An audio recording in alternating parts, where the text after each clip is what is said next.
All right. Good morning, good afternoon, good evening, whenever you're watching this. Today, we'll be having an exciting conversation with one of Crown Campaign's community leaders, Ms. LaShawn Hill. But first, let me do a little bit of introduction. So, my name is Manka, and I am the Director of Research for Crown Campaign. And Crown Campaign is a network of grassroots efforts, advocacy, and education that is led by two wonderful women, Dr. Bernice Rumela and Ms. Shameka Ebony Coleman, who are using their lived experiences of hair and racial discrimination as a fuel towards ending hair discrimination and building health equity around the world. Today, it's really my pleasure to be interviewing our first recipient of the Crown Campaign Community Leader Award, Ms. LaShawn Hill. I have only known Ms. Hill for about a month or so, but boy, oh boy, she's done mighty work in this time as a partner of the Crown Campaign. So welcome, Ms. Hill. Welcome to this Crown Campaign space. It is really an honor to be interviewing you today. So I would just like to start by asking you to, tell us a little bit about yourself. Good morning, good afternoon, whenever you're seeing this information. It is such a wonderful thing to be a part of the Crown Campaign. We are sending you greetings from Birmingham, Alabama. I know that you all know that this is a historical town where a lot of discrimination has been fought in Birmingham, Alabama, and I am honored to represent the Crown Campaign in Alabama. My name is LaShawn Hill, and I'm the owner of Natural Elements. I've been in business for about 20 years doing natural hair only. And through those times, I have seen, experienced, heard, listened, cried, expressed gratitude for people that are doing the right thing. I've seen it all when it comes to natural hair. And when I heard about the Crown Campaign, I was listening to BET. It was the BET Awards. Oh. And basically, it was like, let me find, I jotted the note down because I always keep a notebook when I'm listening or looking or doing anything. I just always jot down notes. Mm-hmm. And I said, when the show goes off, I'm going to Google this. And I started looking at it and Googling it. And I was reading the information. I was like, okay, I need to reach out and see how can we help? Not knowing that I would be the ambassador for the community of Alabama, but I just wanted to know what could I do to join in to help with this wonderful campaign that you all have out here. And you are a wonderful network of resources, a wonderful network of people. You all have surrounded me. You have mentored me. You don't even know that y'all are mentoring me, but you all have mentored me, lift me up. And it is just an amazing experience. I encourage anybody that if you want to join forces and make a difference in the world, and you know that you have a sister, a brother, a mother, a cousin, somebody that this may affect, join in with us. Wow. Thank you. That's such an inspiring story. I did not know how you learned about us, so that's very interesting. Yes, ma'am. It was just amazing. I was just watching the BET Awards, and I always feel like you can learn something from everywhere. So that's why I keep a notebook with me all the time, where I can jot notes down. I'm like, okay, I don't know what I may experience or what I may forget or something like that. So I just keep a notebook, and I like to network. So I said, okay, let's jot this information down and see where it goes. So tell me, how did you get involved with the campaign? Oh, wow. My story, actually, it's very interesting. I got involved in the campaign when I was finishing on my doctoral program, and like you and the mentoring piece, the two leaders were actually my mentors when I was doing my leadership training as part of my PhD program and the Health Policy Research Scholar program. And so mentored primarily by Shameka Coleman, and she had mentioned that there's this other initiative that they're starting, which is called Crown Campaign, and she wondered if I would be interested in becoming part of it, and then meeting Dr. Rumela, and I was like, sure, why not? I have natural hair, you can see. Something that was also near and dear to my heart, and something that I had been thinking about and experiencing, but had no place and no community to share. So immediately I spoke to both of them, was something that was like, oh wow, this is something I can do. And as that training, I was actually learning how to influence policies. So it really just made sense that I would be a part of this effort to influence policy towards ending something that is impacting me and my community. So, yeah. That is wonderful. That's a wonderful story also. Who's interviewing me now? Hey, I am a talker. We're from the South. We get to know each other. They're getting to know me, and they're getting to know you also. Yes, this is a conversation. So I am glad you're asking me questions as well. Perfect. So I imagine that having cared for people's hair for like 20 years, you probably have some interesting stories. Do you mind sharing maybe one or two stories about hair discrimination, maybe that you have experienced or a client of yours has experienced? Yes, I have plenty of stories, but I want to also say that with the discrimination part, that natural hair, a lot of people don't understand that a lot of clients are going natural for health reasons also. I just want to touch out on that basis too, because I have clients, the reason that I got into natural hair, I was in cosmetology school. I was a little bit older. I didn't start right out of high school like a lot of young ladies do. So I was just trying to find my way, find my path, find my niche in the world. And when I was in school, you would have clients come into the beauty school that I went to. I went to Glenn Hardy Hair Institute. It was a wonderful institute that I learned a lot of information. But at that point in time, a lot of people weren't doing natural hair. And it was more work to do natural hair. But I never mind the work. And I would notice that my fellow students would just rather do the easier work where you put the perm on and all that stuff like that. And they would not really want to do the clients that had natural hair because it's more tedious. And it's more detailed, it's more involved. I mean, it's not as easy as just, okay, shampoo you and put you under the dryer. You got some work because you got to comb through it and all that stuff like that and find what works for that client at that time. And we had to come up with products ourselves because it wasn't a lot on the market. So it was a lot of work. But in talking to these ladies and finding out, a lot of them were going through cancer, where they couldn't put the chemicals back into their bodies. Either they would be going through where they were taking blood pressure medication, where that doesn't mix with relaxers either. But in the midst, people were not understanding that they could not do this. It wasn't even a choice for them. It was a health reason. Yeah. And I was like, okay, I'll do it. I'm one of those, I don't mind doing the work. I don't mind just interacting with people, and I'm not going to try to change your mind about what you need to do for yourself. And that's how I found my path. That has led to me being able to take care of my family. That has led to so many open doors, just sitting there listening to the clients and understanding that it's not just where they were expressing their rights of wearing natural hair. This was a health conscious choice of, I can't do this. Can you help me still be beautiful? And I was honored to be able to help them through the process. And that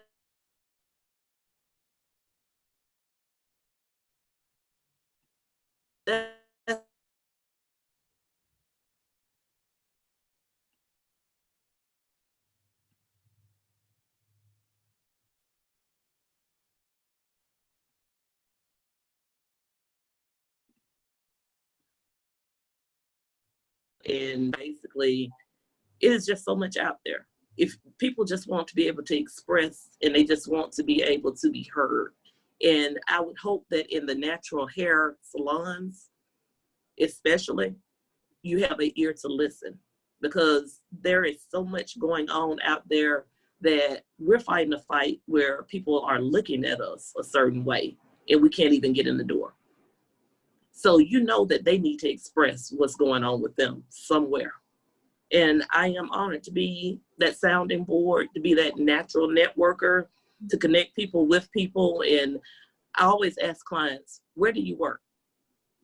And the reason I ask that is because over the 20 years, I have found that when people tell me I can't find a job, I direct them in that path where other clients are working, where they're already there. How do they feel about them being in the industry with natural hair? They don't even know why I'm asking them these questions. And I didn't even know until now, while I'm talking to you now, why I was asking those questions. But I always direct them. I'll be like, okay, I got clients that work over here. Mm-hmm. Evidently, they're not discriminating against natural hair because there's some good companies out there. I don't just want to beat up on the companies that are doing wrong. It's some good companies out there that are doing right. I can always find a positive in a negative situation. Yeah, it's very interesting how your story naturally, you are the advocate and you're advocating for your clients even when they're sitting in your chair and you're networking and connecting them. That's amazing. I think the point you touch on that I wanted to maybe even highlight a little bit is we're actually as Crown Campaign doing some work towards that, and you can tell I'm a researcher, and so my whole life is researching things. There is evidence to show that putting chemicals in your hair can have some negative effects. They've shown that people who some of the chemicals that people are using to relax their hair are carcinogenic, so they might be associated with cancers. They've also shown that, especially in children, bullying in playgrounds is because of their hair. And so you can think about how a child is bullied at a young age, and that just grows up with the child, and it could really impact their whole life as they grow older. So it's like bullying related to their hair, which really should not be happening. Yes. And the last thing that you mentioned that I wanted to touch on was the work piece, which is very, very critical. It's like, if you have to style your hair in a certain way to go to work, then you're almost not being authentic. And we can imagine that if you're going into a place where you're not the authentic self, you might not be as productive as you could be. Or the flip side of it is that if you're having to spend money, most people would want to wear their hair natural. It's just for some people, as it might be simple and cheaper to wear their hair natural. And then if you have to now, because of work, spend money to put some chemicals in it or do something different, if it's against what you really wish, then you're spending money on something that you probably don't need to spend money on and use the money for something else. So you're really taking money away from something that you could have been using. So maybe as a healthcare professional, maybe you could have been using the money to buy some organic food and eat healthy, and now you spend the money for your hair, or you could have signed up for a gym or something. Hey, and I wanted to touch on that also when you say in the workplace. Our campaign is not telling people to just wake up out of bed and go to work. I know, I'm just saying, a lot of people confuse, and employers, they confuse being natural and being ungroomed in two aspects. And I want to touch on that also, because I don't want anybody to hear this and think, okay, we're fighting where you can just wake up out of the bed and be ungroomed, unclean, and all that stuff like that. It's still a way. It's a way that you present yourself. I mean, you're wearing your natural hair, but I'm just saying you're grooming yourself also. Those have to be some of the key things also when you want us to go to bat and fight for you and all that stuff like that, that you are doing self-care, self-grooming, because you don't have to just go to a salon. There are YouTube tutorials out there where people are teaching you, like you say, it may be too expensive. Yeah. You may not be able to afford to come into our salon, but I want you to do at least shampoo and do something to the hair to make yourself presentable and make yourself look as beautiful as you can and be proud of who you are. Because like I said, I see a lot of people, they get that confused with, okay, it's natural, it's just go for it. Yeah. It's still things that you need to do also. Yeah. Oh yeah, definitely. Like, we're thinking about people who work in the food industry. We're not going to say that you should not wear a net, which is a health regulation because of your hair. So it's just some of the things. You're really right that people really misunderstand the campaign and kind of were trying to force people down the path. No, our fight is that everyone should have the right and choice to wear their hair in whichever way pleases them and show whatever environment they want to show up in, with their being their true authentic self.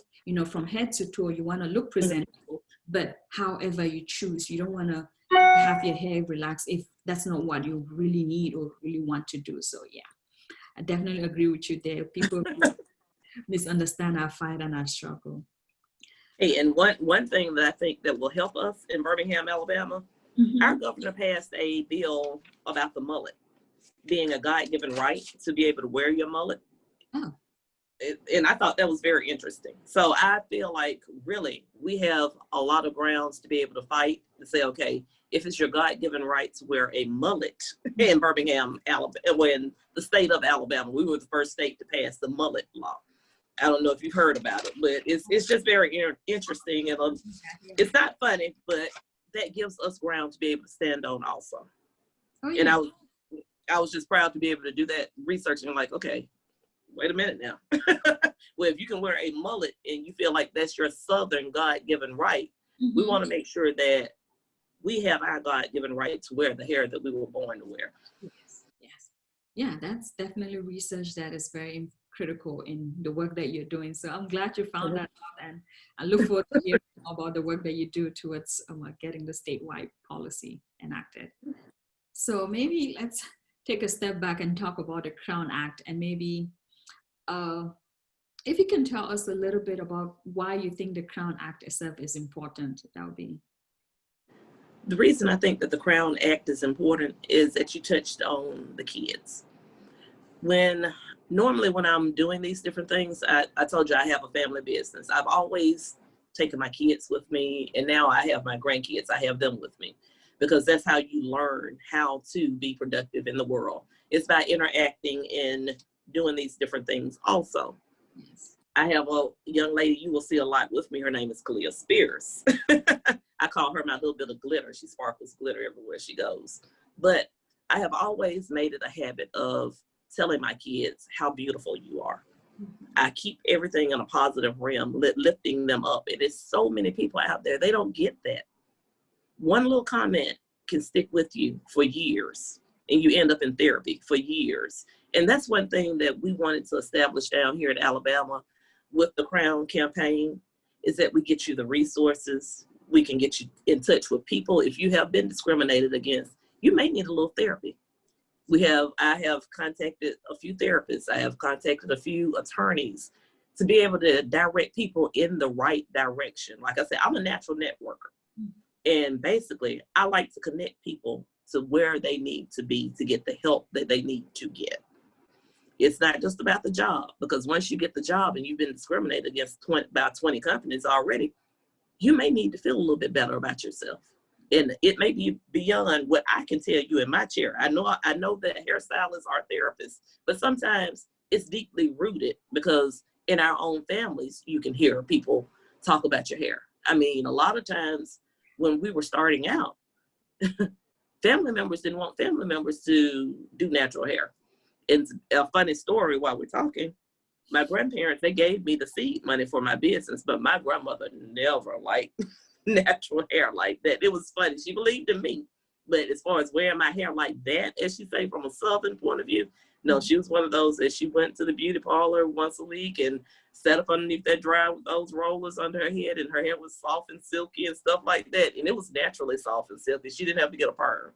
But it was just funny that that's how our business was established, through seed money from somebody that really did not care for natural hair, but they believed in their granddaughter. So I am here as a result of Abraham and Leona Foster 20 years later.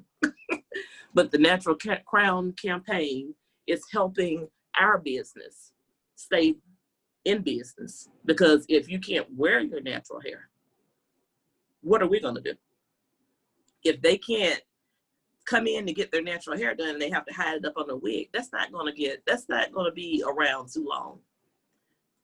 20 years ago, I kind of saw where the industry was going, because at that time we were blending our oils and different things like that. And I knew that when companies started making products directed towards natural hair, you have to look at where the trends were going. Basically, you got to see, okay, this is going to be around for a while, because major companies are paying attention to what we are doing. Major sponsors are sitting back saying, okay, we can make some money off of these people because they're wearing their natural hair. And we have to be aware of our brand, of our power, and who we are. And as a community, if you're going to sell these products to us, you need to be sponsoring us also. You need to be sponsoring the Crown campaign. Your banner needs to be on our website. We shouldn't have to search for you. You should be searching for us, because we're networking with the people that you are selling the products to.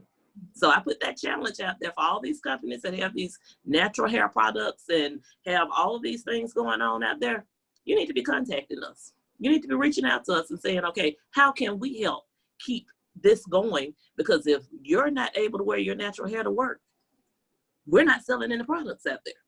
So we're all in this together. Yeah. It's bigger than just the Crown campaign itself. Like I said, I challenged the first major sponsor of a hair care company to come on and get on board with us. I know Dove has gotten on board, but I challenge a hair care company to put your logo and put your sponsorship behind what you believe in and what you're selling our people. Very true. I hope they take that challenge, because you're right. Yeah. The research shows that, I don't remember the exact statistics because my brain is a little tired this morning, but it shows that Black women do spend more money on hair. Mm-hmm. Other, women of other racial or ethnic minorities. So yeah, we have a big market, and you're right. The companies definitely need to take into account our buying power. So I'm looking forward to at least one of them taking advantage of this challenge, because in reality, it's not a challenge, it's a business opportunity for them. So yeah. Yeah, it is. But I'm challenging them to step up to the plate. So I know that you recently received the Crown Campaign Community Leader Award, as we talked about, for your effort. Ooh, I am so proud of that. Hey, I didn't even expect that right there. That was the icing on the cake, the little sprinkles on the ice cream and everything in between. And I was like, okay, I'm just doing what I naturally do. And then for our leaders to come along and say, no, we want to recognize you for what you do, because I'm used to taking a back step and pushing everybody else along. I'm not that person that gets in the front. That's why I say, okay, how can I help? When I started off, I like to help from the background and push everybody else forward. And for them to just embrace me, I mean, your whole community, for you all to just embrace me and say, okay, no, we want to stop and recognize what you're doing. I didn't even think that I was doing that much.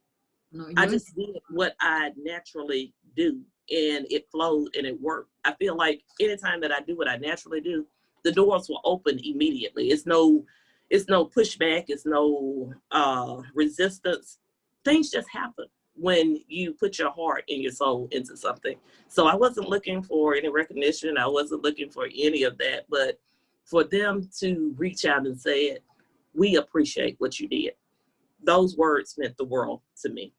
And as you see, I have my award right here. I have to have it framed, but I want to share it with you all. I have the resolution up here also. I am so proud of these things. I'm just proud of them. And I am sharing them with you today and saying thank you for being a recipient for that award. I'm thankful. No, we really appreciate the work that you're doing, because as we said, we are a grassroots organization. And so you can't do grassroots work without people on the grassroots. And so we really appreciate you being out in your community and working with your community to bring change. So, well, thank you. And I just want to make another challenge.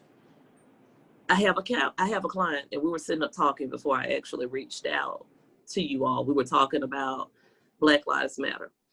And in the midst of talking about that, she was saying, everybody can't do everything, Sean.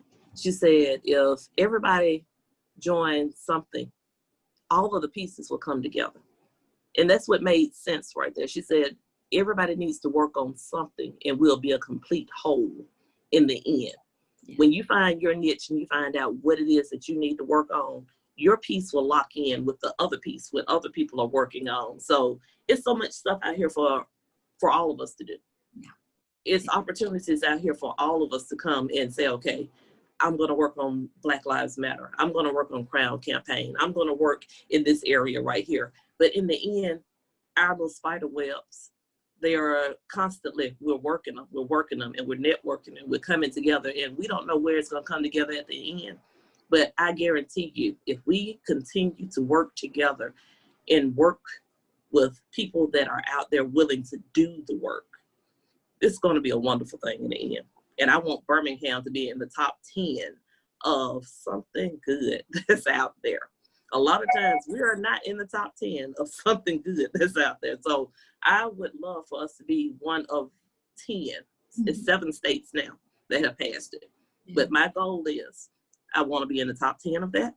and I want to have this resolution in 10 cities in Birmingham. I've been looking at mayors in different communities, and especially looking at the African American mayors. Mm-hmm. We just had an election that went on, and I was kind of waiting to see where the pieces were going to fall in place. And I'm not into politics at all, but y'all have gotten me there. It's like, okay, you have to have the leaders in place. You have to have the leaders in your community in place. And as a stylist, this is the grassroots right here. In a salon, it is so much information going on. I make sure I say, okay, what city are you from? You know, you got a mayor. He's running for this over there. Make sure you tell your friends. He's over there. And they're like, okay, you in politics? I'm like, no, I'm not in politics. But you need to know what's going on in your city, because it is so much going on out there. And I have an African-American son that's 16 myself. Mm-hmm. So with all of the things that's going on out there, we better make sure that we get out and vote. We better make sure that we have the right people in leadership. We better make sure that we have a voice out there more than any time before. We need a voice. Yes. And it's important. And I was looking at the different races at how close the runoffs were. One mayor that I kept pushing over there in Centerpoint, he would be the first African-American mayor. His runoff came to like 24 votes. Wow. That's how close it was right there for him to be. It was a 3-man race, I think, and it was 24 votes that got him into the runoff. And I'm like, okay, people don't even understand how important it is for you to just get out and vote. Mm-hmm. Because if we don't have the right people in leadership like we had in Birmingham that pushed this resolution through, we can't get anything accomplished. We have to have the right people there. And it's very important. It's not just about hair and being able to wear your hair. We got to have the right people in leadership that's going to support our bills also. So I need y'all to get out and vote. Yeah, we definitely need to, like you're saying, doing our parts. Voting is really part of that in the larger scheme of things, in addition to doing that, if it's on Black Lives Matter or some Crown Campaign or whatever organization that you're passionate about, get out and do your part. And it's in working together that we can bring change. So I definitely agree with you there. So I know we've been talking a little bit about the resolution and talking around it. So let's talk about it right now. So can you just walk us through how it came to being, kind of the steps that you took, and how the whole resolution came to being after you were involved with Crown Campaign? I know you went back on the ground and started doing some work. So tell us a little bit about the work that went in and then the project. Hey, I'm one of those firecrackers. When I get my mind set on something, I'm like, okay, let's get this done. And I'm like, okay. I reached out, contacted Councilman Crystal Smitherman and asked for a meeting. That was my first step right there. Okay. Researching and finding out. My research is, I found out who's wearing natural hair. Mm-hmm. Who's already in there wearing natural hair. Because I know you will understand more than anybody else. And this young lady, I've seen her grow up. I know that she's worn natural hair for a long time. And she's sitting right on the city council. She's a attorney. And the funny part about it, the young lady that mentored her was the one that passed the bill in New York. That's just how we're connected. She went to school up there in Howard, and that's who mentored her. And she was like, yeah, that was my mentor that passed the bill up there when I contacted her. So it was more or less like all the doors were already open. It was just going in and being able to say, okay, can you help me do this? Humbling myself, not saying I'm going to do this, but can you help me achieve this? With gratitude, you can accomplish so much more than putting yourself in front of it and saying, okay, this is my fight. No. I join forces with people that understand the cause. Mm-hmm. And that's one thing that I can say. If you find the people that are in your circle, because it's somebody in your circle that's doing something. It's somebody that knows somebody. It's somebody that can connect you to somebody. It's just the fact of opening your mouth and asking, can you help me? But that's how this resolution came about. We had a meeting. It was a good meeting. It didn't last for a very long time. We didn't have to hammer it out. I just presented the facts to her. Mm-hmm. And she said, of course, I would love to help you. And that's how it came about right there. And I have some wonderful people in our organization, like I said, by being a natural networker. And if you're in the right circles, and if you are networking with the right people and doing the right thing by people, people will align themselves with you and help you because they know your cause is worthy to be out there. So we were able to go to this meeting on July the 28th. And we had just been, this organization is brand new. It's about a month off the ground, really. It's a month off the ground. And it is making headways and just out there. And the love and it has just poured out. And I just can't say any more about how great this organization has been in the efforts. That's why I know that we're going to pass this bill in Alabama. We're going to be in the top 10. We're going to get there. Legislation goes back in January. I've reached out to our Senator Roger Smitherman, and he's on board with helping us with this legislation also. I put him in contact with our leaders, and we had a very positive meeting about what was going on. And in my heart, I just feel like, okay, we got this. There's no way you can deny us this right here. This is our God-given right to wear our natural hair, just like it's your God-given right to wear your mullet. We got it. That's amazing. So on July the 3rd, just like with all the rest of my cities around, we will be celebrating National Crown Day on July the 3rd. I am so excited about that. Yes, I think I was really impressed at the way that movement picked up, and I'm hoping that next year it's going to be much louder, and we're definitely each and every day. If you check those stats as people come in here, I'm like, okay, go on there, sign a petition, make sure you're keeping up with the information that's out there. We all have to keep telling people that. We have to keep telling them, get involved, do what you can, spread the word, share our information out there. And like I said, I have a wonderful group. I have a wonderful group of ladies and men that are out there just passing the word on. And when we did go to the meeting, I don't know if you see it up here, we had the Crown campaign mask. I wanted to wear something that had the Crown campaign logo on when we were at the council meeting. And by us going through COVID, I said, okay, let's do a mask. And it had a wonderful response. The bright yellow crown was up there with the logo on there, and it was just a wonderful experience. Everything just fell in place. So I am so proud of this resolution.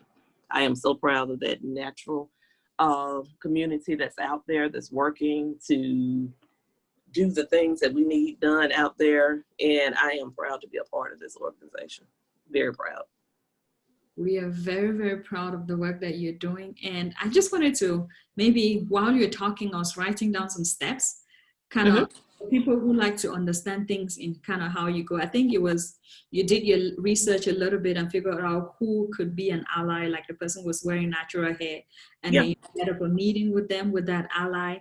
And then once you went into that meeting, you were very humble, which the attitude of humility and just coming to work together with somebody and then activating your network. I think those are the key things that I took away from those are the key things that work for me. Those are the key things that I think will work for anybody, because like I said, regardless of whether you know it or not, you do have somebody out there that is willing to help you. You just have to ask. It's all about asking. Like I asked, could I help? That's how this started. I asked, could I help? Not could I take over, not could I be a leader, not could I be at the top or anything like that. How can I help? Okay. Just humbling myself, just wanting to be a part of something that I knew was great and mighty, and that it was going to be a wonderful experience. And it has been even more than I could ever expect, just giving of my time, not expecting anything out of it, just giving freely of me, because I believe in this. It's something that I've lived for 20 years. It's something that I've been in the industry for 20 years. We were one of the first natural hair salons in Birmingham that was not just a African braid shop. We established the blueprint of how a natural salon should kind of go about, because there were none. It was our shop, and then it was Sonia Tutu's. I have to give honor and credit to where it was, but that was an African braid shop. I'm from Birmingham, Alabama, rooted in Birmingham, Alabama, and we were the first that someone from Birmingham, Alabama established a natural hair salon. And it was fun. It was a learning curve, figuring out, okay, how this worked. And the reason that I created Natural Elements is because I worked in a chemical shop, and it was a wonderful experience. I was able to have my own room. So I really was not a part of the salon itself. I kept saying Natural Elements, even while I was in a shop itself. That's where that was birthed and where it was born from. But I knew myself that we needed a place that we could call our own. Because when the clients would come in there, people would be looking at them strange and like, oh, okay, why they want to wear their hair like that? Why are you wearing your hair like that? That was the question. And it kind of intimidated the other stylists a little bit because people were asking questions. And I never wanted to be in a position where your client just wanted to jump over that way for that. So I wanted an environment that if you wanted to do this, you could do it on your own freely and not be encouraged to do it that way. This is a step in a path that you have to feel for yourself, because people don't understand that going natural is way more than just taking the relaxer out of your hair. Mentally, you better be ready for that. You better be ready for what is going to come along with your choices, what's going to come along with saying, okay, I want to be natural. It's not an easy journey. And that's what we are here to help them through their journey. I always say, well, if you need any information, it's not just about hair. If you need any, you need to talk. And then I tell a lot of people all the time, don't tell people you're locking. Why should you have to discuss what you're doing with your hair with other people? Why should that be the conversation? Because we don't go up and say, okay, is it time for your perm? Is it time for you to get your touch up? Is it time for you to do this? But in the natural hair world, I have heard so many different things about, can I touch your hair? Can I do this? Can I do that? I mean, what world do you be in that somebody just want to walk up and touch your hair? I'm just saying, you want to pull back like, ah. Yeah. But like I said, it has been a wonderful experience. I could talk all day about natural hair. This is just my passion. It is my passion, as you see. Yeah, I can definitely see that. And two things you mentioned that kind of came to mind when you talk was, the first thing is that there's almost like a double standard with natural hair versus other types of hair, where people are curious, they want to touch, they want to hear, they expect you to tell them more about what you're doing, whereas that forms of hair is not as, people don't go asking when is your next relaxer due or something. Yeah, so that's yeah, it's a journey. It is a journey. But on the other end of that perspective too, the people that are natural, my clients get so many positive comments from people. Oh, your hair is beautiful. Oh, you look beautiful. Our motto is that you heal one compliment at a time. When you're going through different things throughout the day, you don't know how much you lift somebody up and say, okay, your hair is beautiful. Just those little words right there can change a person's day. And that, to me, that's why natural hair grows so much faster, because it's constantly being fed compliments. It's constantly you're being built up by our community, because we embrace each other. I don't think that you probably went out and somebody had said, your hair is beautiful, and not recognize that throughout the day, God is speaking through other people, telling you that you are beautiful. And you just, when you get this in you, it's just this glow. And that's why I like for people to be able to experience that. I'll tell them when they're new clients, call me back and tell me what they said about your hair. Not to toot my own horn, but to make sure that they're getting the positive energy out there from the world of our natural hair allies that's out there. Because we are very complimentary towards each other. We're very embracing towards each other. Amazing, amazing. The other thing that I really have to say is, it's okay. Technical difficulty. The world of technology. It's you are, I don't want to say you're in the history making business, but you are. You were one of the first to start a natural hair salon in Birmingham, and you're kind of jumping on board of this organization and doing work that is very historical, and it's going to go down in the history books as, groundbreaking. So well, thank you. Like, so when you jump in, you don't realize that that's what's going to happen, but you're just doing what is right. And when you do what's right, that's right comes out of it. Yeah. Okay. It's okay. We Uh-huh. definitely really appreciate you and appreciate all the work you're doing. Thank So you.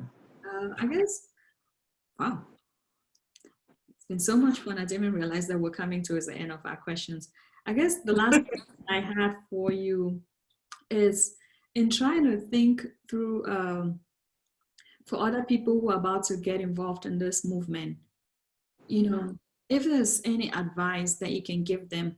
I know, for example, I know there's a natural hairstylist in a different state that has just reached out to us, and she's just about to begin kind of doing similar work that you're doing.